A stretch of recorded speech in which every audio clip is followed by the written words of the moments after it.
I committed cannibalism on myself and nobody in my life knows. I cut out a piece of myself and ate it while in a mental episode only to the dermis.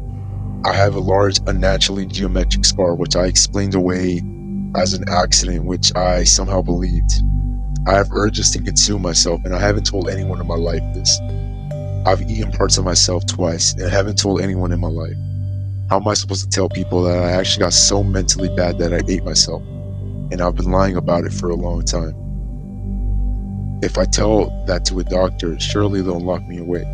And that's something normal people don't tend to do. I wanted to get it off my chest though. Eating myself was so relieving mentally. It was like finally understanding what I always wondered. My skin doesn't taste like anything. It's rubbery like overcooked squid. Unlike dead skin, which has no elasticity, obviously. The skin was smaller after I cut it off too, since it wasn't stretched over my body anymore. Now, my friend and I met a crazy guy on the dark web who made us do things for money at 14. So this happened a few years ago when me and my best friend were both 14. We were two dumb kids, both guys, messing around on Discord, playing Roblox, talking about random stuff. We got bored and started joking about checking out the dark web, thinking it was some edgy adventure or something. We downloaded Tor, found an onion search engine, and started digging through some weird Roblox related marketplaces. There were sites selling cheap Robux and game passes for crypto, shady stuff, but intriguing to two broke kids trying to get ahead in Roblox. Eventually, we got in contact with the seller via a sketchy Discord handle. We messaged him asking if he could hook us up for free, just begging honestly, because again, dumb and broke. That's when things turned dark. He told us we could earn a lot of money, like thousands in crypto, if we made a video doing some really sexual stuff to each other. At first we laughed it off and said no, but then he upped the offer, $3,000, then $4,000. He even sent us $500 up front to prove he was serious. We were 14, stupid, poor, and tempted. What happened next?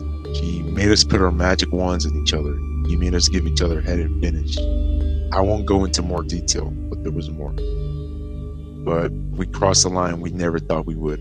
We sent the video, he paid the rest, we deleted our Discords and never heard from him again. To this day, we don't talk about it. We never told anyone, we changed account usernames, everything. But that one stupid night on the dark web still sticks with me forever. I used to send kids and women gore when I was a teen. When I was 15 through 17, I was in the YouTube troll police group and I was trolling. Then they started to send me violent videos of my character being shot and killed, and then I uploaded the scene from GTA 5 where Trevor gets burned alive. Then they sent me more gore from cartoons, movies, and video games, so I sent them gore. I've left the YouTube troll police and anti-YouTube troll police, but now I feel really bad because I sent gore to kids and women, and mostly disturbing and traumatizing them for life. And really, it's all my fault. I know I was young and they started it, but I should have known better about sending, and this was not a mistake. I have hurt people over this. Women and kids are mostly innocent and are more sensitive and disturbed by this type of content, and I feel horrible for them. I hope they are okay and have gotten help. As for me, I ruined my life. I'm a child and woman abuser, and I really deserve the karma that will hit me because it's all my fault. Unknown to her, I watched my 21-year-old stepdaughter in the shower a few days ago. My wife and I are middle-aged and live together with her 21-year-old daughter, my stepdaughter, from a previous relationship. For the last 3 years, our marriage has been more or less sexless, and I have existed on internet porn pretty much exclusively for my relief. My wife and I still love each other, but we have become physically distant, and although we've spoken about it, she and I haven't really been physically intimate for a really long time.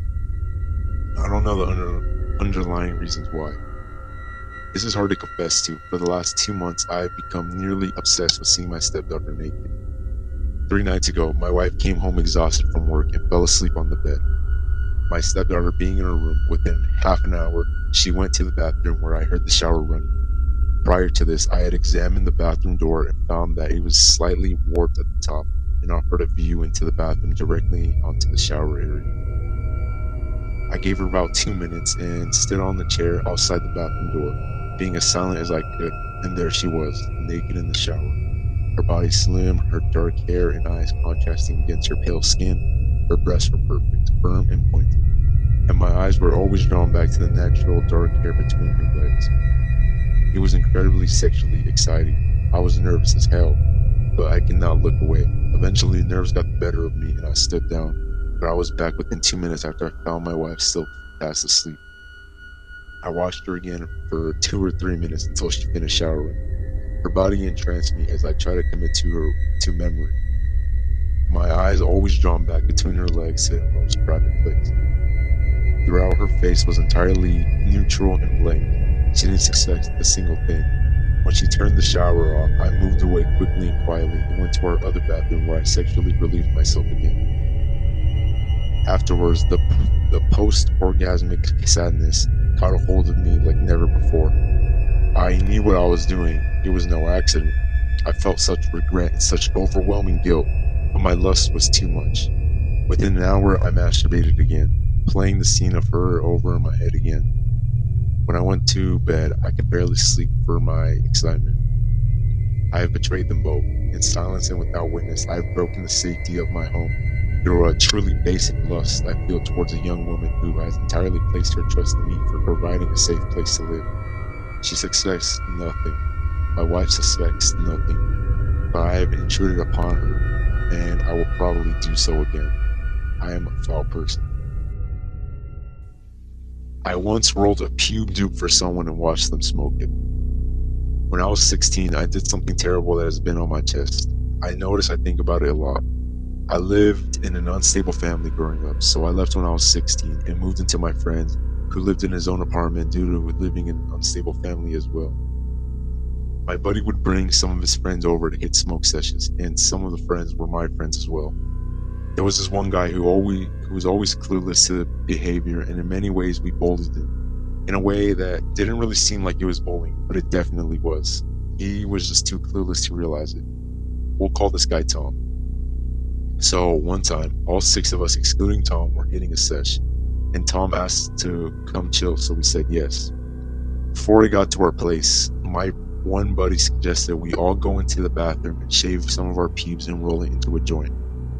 Everyone agreed. However, I was against it, but I didn't say anything because I wanted to fit in and not be unaccepted by my group. So we all go into the washroom one after another and clipped our pubes and rolled it into a joint. When Tom got to the place, we told him we rolled a fat one with a new type of weed called Australian from Down Under Kush. Tom then lit the joint and started smoking it. It instantly smelled like burning hair for the entire time he smoked it. He asked all 6 of us if we wanted to hit from it, and everyone said no. He smoked it till it was a roach. I wanted to tell him to put it out, but I was young and stupid and didn't want to ruin it in front of everyone. No one has told him to this day, so I'm here asking if it would be good to tell him or let it be, since it's been 12 years. My girlfriend committed suicide, and I don't know how to live with this guilt anymore. I've been carrying this for a long time, but today I learned something that completely broke me. I was with my girlfriend for 2 years. Before we met, she already struggled with depression and self-harm, but I cheated on her for about 5 months. When she found out, I realized how badly that I hurt her. I decided to completely change. I removed every other girl from my social media and devoted myself entirely to her. I spent all my time, money, and effort trying to make things right. She seemed happy, but sometimes she suddenly called me crying or got angry saying she can't trust anyone anymore, and I would try my best to comfort her. 4 months later, she died by suicide. Since then, I've been overwhelmed with guilt and shame. I couldn't face her friends or other people's opinions. I fell into depression, dropped out of college, and I've basically spent my life playing games and trying to escape reality. Today, one of her friends told me something I had never known before. Apparently, while we were dating, my girlfriend once went to a club for fun. She knowingly drank a drink that had been spiked. She also told her friends that she had completely no hope left.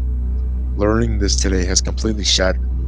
I have already been taking antidepressants, but now I feel a level of guilt that makes it hard to imagine continuing my life. I can't stop thinking that everything is my fault.